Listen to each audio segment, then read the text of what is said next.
que el envolver su corazón y mente alrededor de esta básica verdad bíblica en la vida cristiana, que muy francamente yo no supe por mucho tiempo como cristiano. ¿Cómo experimentar la presencia de Dios? ¿Dónde vive Dios? Lo que quiero decir es, si desea escribirle una carta, ¿sabe usted la dirección? ¿Tiene el apartado postal? ¿Vive Dios en un edificio como este? Nosotros llamamos a esto la casa de Dios. ¿Es esta la casa de Dios? Por favor, miren el versículo 47. Mas Salomón le edificó casa. Si bien el Altísimo, esta es otra palabra para Jehová Dios, no habita en templos hechos a mano. Como dice el profeta, el cielo es mi trono y la tierra es estrado de mis pies. ¿Qué clase de casa me edificaréis? Dice el Señor. ¿O cuál es el lugar de mi reposo?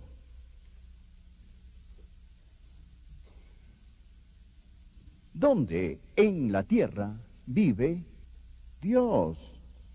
Tal vez le sorprenda saber al tomar este libro, la Biblia, y estudiarlo, que vamos a encontrar que Dios ha vivido en una serie de casas. Dios crea una casa, diseña una casa, vive en ella por un tiempo, y si la casa se ensucia, Dios se muda. Usted dice, pastor, yo no entiendo de qué está hablando. Va a aprender un principio a lo largo de todo este mensaje, y es que Dios no vivirá en una casa sucia. Permítame contarle cuál fue la primera casa de Dios. La primera casa de Dios fue un hombre, y su nombre era Adán. Y Adán era una casa, y Dios vivió en Adán.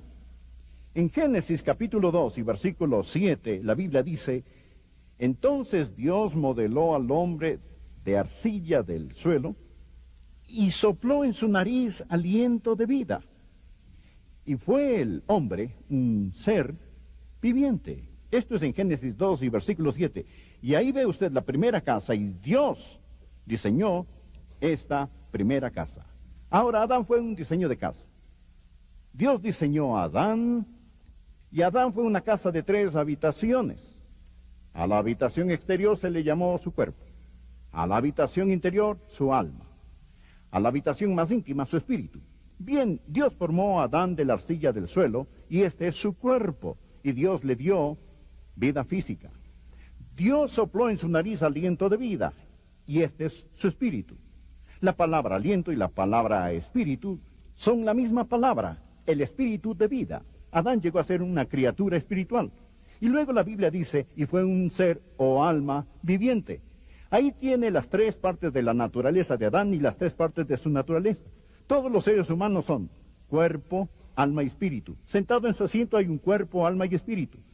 Esta es la razón por la cual el apóstol Pablo dice en 1 Tesalonicenses capítulo 5 versículo 23, y el mismo Dios de paz os santifique por completo, y todo vuestro ser, espíritu, alma y cuerpo sea guardado irreprensible para la venida de nuestro Señor Jesucristo. Fiel es el que os llama, el cual también lo hará. Y oro a Dios que todo su espíritu, alma y cuerpo se mantengan sin mancha. En ese asiento hay un cuerpo, alma y espíritu. Hablando con usted está un cuerpo, alma y espíritu. Bien, Dios hizo de Adán una casa. No una casa para Adán. Adán era la casa. Y esta era la casa para que Dios vive en ella. Y entonces la primera D es una casa diseñada. ¿Lo entiende? Ahora la segunda D es una casa deshonrada. Dios dijo a Adán, Dios dio a Adán una advertencia, no una amenaza, pero Dios dio a Adán una advertencia. Dios dijo, Adán, va a haber un árbol en el jardín del Edén, no comas de él. Si comes de él, el día que lo hagas, ciertamente morirás. Bueno, Adán desobedeció. Adán comió del fruto de ese árbol, y la Biblia cuenta en Génesis capítulo 3, versículo 6, que Eva tomó su fruto y comió, y dio también a su marido, el cual comió. Y por lo tanto, el pecado entró en esa casa. El pecado manchó y ensució la casa. Y aquí tenemos una casa diseñada, una casa de 3 habitaciones. Y luego aquí está la casa deshonrada. Dios dijo, no lo hagas, pero ella lo hizo. Dios dijo, no lo hagas, pero él lo hizo. Y por ello el pecado entró y ensució la casa en la que Dios estaba viviendo. Bueno, aquí está la tercera cosa que pasó, una casa diseñada, una casa deshonrada, una casa desolada. ¿Qué sucedió cuando Adán pecó? Les contaré lo que sucedió cuando Adán pecó. Dios simplemente se mudó. Dios no vive en una casa sucia. Y Dios le había dicho a Adán, Adán, el día que de él comieres, ciertamente morirás. Ahora, ¿qué es la muerte? ¿Qué es la muerte? La muerte no es la separación del alma con el cuerpo. Si me empezara a faltar el aire y me diera un ataque cardíaco ahora mismo, Dios no lo permita, pero caigo muerto, quizás uno de ustedes, los médicos, subirían aquí y buscarían mis signos vitales. Usted diría, bueno, está muerto, pero les estaría mintiendo. Yo no podría estar muerto, porque Jesús dijo, y todo aquel que vive y cree en mí no morirá eternamente. Yo vivo, no puedo morir. Usted está mirando a un hombre que le es imposible morir. Todo lo que tengo que hacer es simplemente mudarme de esta casa, ¿ven? Yo solo me mudaría. El verdadero yo iría al cielo. Estar ausente en el cuerpo es habitar en la presencia del Señor. La muerte no es la separación del alma con el cuerpo. La muerte es la separación del espíritu con Dios. ¿Lo entiende? Esto es la muerte. Dios dijo a Adán, Adán, el día que de él comieres, ciertamente morirás. Bien, si usted lee su Biblia, Adán vivió más de 900 años. Y sin embargo, Dios dijo que moriría ese mismo día. ¿Cómo murió él? Él no murió físicamente. Él murió espiritualmente. Y cuando él murió espiritualmente, 900 años después, su muerte espiritual lo alcanzó y él murió físicamente. Permítame contarle cómo murió Adán, y es muy importante que usted lo recuerde. Muy importante, pero lo olvidará, pero se lo recordaré más tarde. Bueno, Adán murió inmediatamente en su espíritu, progresivamente en su alma, finalmente en su cuerpo. ¿Me entiende? Él murió inmediatamente en su espíritu, progresivamente en su alma, finalmente en su cuerpo. Lo que Dios literalmente dijo a Adán fue que muriendo ciertamente moriría, muriendo ciertamente moriría. Era un proceso. Él murió inmediatamente en su espíritu, progresivamente en su alma y finalmente en su cuerpo. Bien, ahí está la primera casa de Dios, que era Adán. Luego, la próxima casa era la casa perfecta de Dios. ¿Sabe usted qué casa fue esa? Un hombre, nuevamente, y su nombre es Jesús. El último Adán, quien vino para restaurar lo que el primer Adán perdió. El templo que existió para enseñarnos sobre esto. ¿Fue Jesús una casa de Dios? Por supuesto que fue. En Juan capítulo 2, versículo 19 al 21 dice, respondió Jesús y les dijo, destruid este templo, y en 3 días lo levantaré. Dijeron entonces los judíos, en 46 años fue edificado este templo, ¿y tú lo levantarás en 3 días? Luego Juan dijo, pero él se refería al templo de su cuerpo. Jesús dijo, destruid este templo. Él estaba hablando de sí mismo.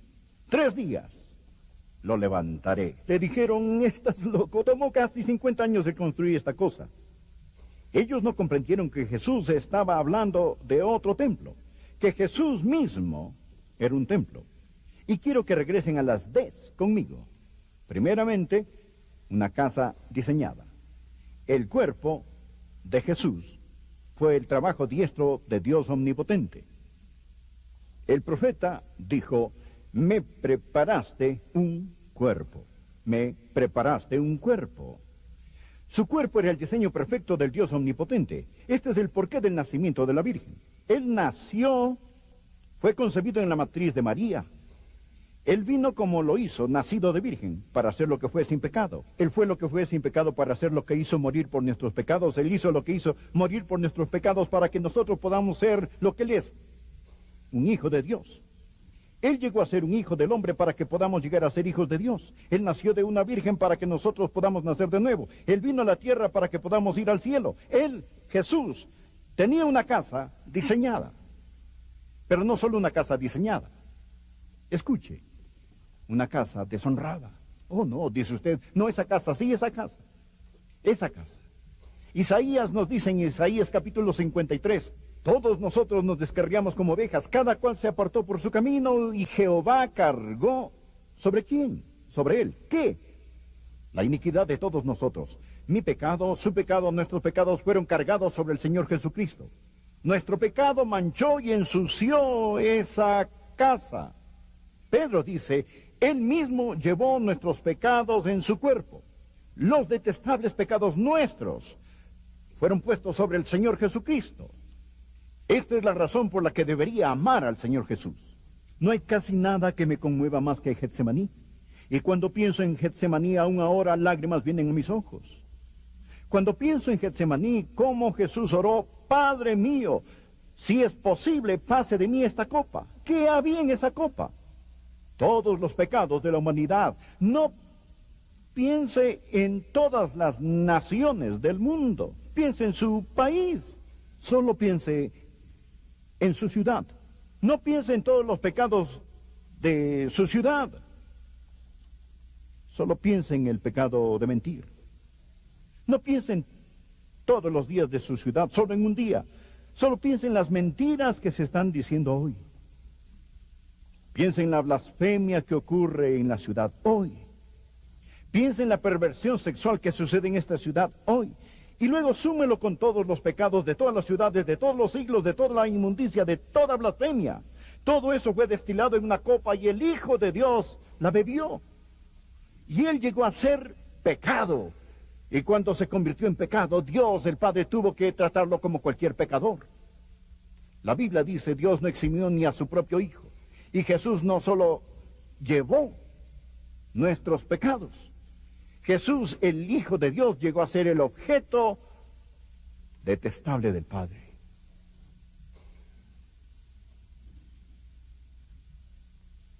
Una casa diseñada, una casa deshonrada. Y ahora mire esto, una casa desolada. Cuando Jesús colgaba de la cruz, y cuando dedos flameantes de fuego se esparcieron a través de la oscuridad, cuando la tierra se estremeció y tambaleó, cuando Jesús estaba recibiendo el impacto de mi pecado, gritó, Dios mío, ¿por qué me has desamparado? Les diré por qué. Dios no puede vivir en una casa sucia. Y Dios se cambió de casa. Una casa desolada. Jesús murió solo. ¿Comprende esto? Él no tuvo el consuelo del Padre. Él murió solo. Cuando David caminaba por el valle de sombra de muerte, él pudo decir, aunque pase por el valle de sombra de muerte, no temeré mal alguno, porque tú estarás conmigo. Jesús no pudo decir esto. Él fue abandonado por Dios y el hombre, suspendido entre el cielo y la tierra.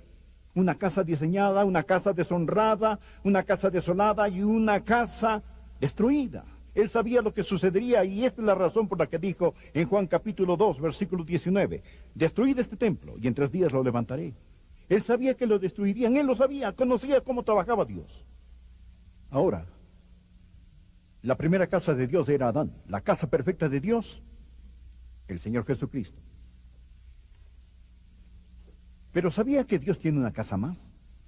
¿Sabía que Dios ha dejado de mudarse? ¿Sabía que Dios ha entrado en una casa y no se cambiará más? Déjeme contarle cuál es la casa perfecta de Dios. Discúlpeme, la casa permanente de Dios. ¿Quiere verla? Simplemente mire, aquí, y ahí, y ahí, y ahí, y ahí, y ahí, y ahí, y ahí, y ahí, y ahí, y ahí. ¿Sabe que la Biblia dice en 1 Corintios capítulo 3, sois santuarios de Dios? 1 Corintios 6, 19 dice, ¿o ignoráis que vuestro cuerpo es templo del Espíritu Santo, el cual está? No puede hacerlo, Él no lo hará, Él no pondrá ese pecado en su cuenta. La Biblia habla de los espíritus de los hombres hechos perfectos. Permítame que les hable de eso. Rápidamente quiero darle algunas lecciones. Y deseo que estas lecciones lleguen a lo más profundo de su corazón. Primero que todo hay una lección concerniente a la salvación. Escuche cuidadosamente. ¿Qué es la salvación? La salvación no es sacar al hombre de la tierra y ponerlo en el cielo. Es sacar a Dios del cielo y ponerlo en el hombre. Esta es la diferencia. Muchas personas piensan que la salvación es el perdón de sus pecados para poder ir al cielo. El perdón de sus pecados es la preparación para la salvación. Ir al cielo es el resultado de la salvación, pero la salvación es en regresar a Dios aquí. Recuerda cuando murió Adán. Recuerde cómo murió él. Cuando el Señor salió, la vida salió, y cuando la vida salió, la luz salió. Cuando el Señor regresa a morar, la vida regresa, y cuando la vida regresa, la luz regresa. ¿Lo ve? Esto es salvación, es poner a Dios aquí. Hay una lección concerniente a la salvación. Hay una lección sobre la espiritualidad. ¿Qué es una persona espiritual? Una persona espiritual es la persona que experimenta la presencia de Dios. No piense que venimos a la iglesia para ser espirituales.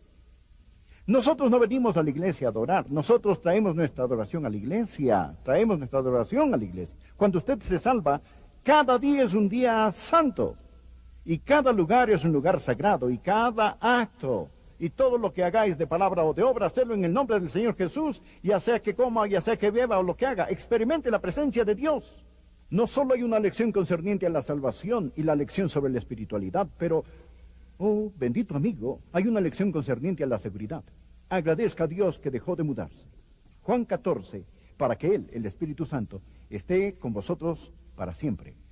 Ahora Dios se mudó de Adán, Él no se mudará fuera de mí. ¿Cuál es la diferencia? Yo tengo algo que Adán no tuvo. A menos que Adán se haya salvado, y realmente creo que lo hizo, pero estoy hablando de antes de su salvación. Usted verá, Adán en el jardín del Edén era inocente, pero yo soy justo. No mi propia justicia, sino justicia acreditada, justicia entregada. ¿Cuál es la diferencia entre ser inocente y ser justo? Bien, la inocencia es lo que la palabra implica. Él aún no había pecado. Pero la justicia es el regalo de Dios. Es la entrega de la naturaleza santa de Dios. Tengo algo mejor de lo que Adán tuvo.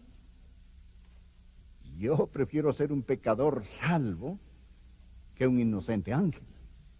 Oh, amigo, tenemos seguridad en el Señor Jesucristo. Dios ha dejado de mudarse. Él vive en nosotros.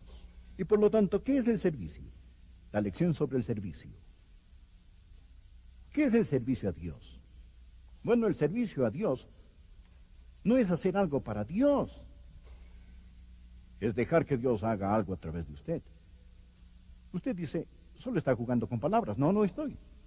No lo estoy. Escuche este predicador. Dios vive en usted. Y el Dios en usted es suficiente para ayudarle con cada exigencia que será puesta en su vida hoy y por el resto de su vida. La próxima vez que necesite amor, no diga, Señor, dame amor, diga tu amor, Señor. Si necesita paciencia, no diga, dame paciencia, diga paciencia tuya, Señor. Si necesita sabiduría, diga tu sabiduría, Señor. Cristo es hecho para nosotros sabiduría, redención, santificación. Todo lo que necesita está en el Señor Jesús, y el Señor está en usted. Y la Biblia dice, en Él somos completos. Y cada exigencia de Dios sobre su vida es una exigencia sobre Cristo, quien vive en usted. Solo hay una persona quien siempre vivió la vida cristiana. ¿Quiere que yo le diga cuál es su nombre? Es Jesús. Y si la vida cristiana se vive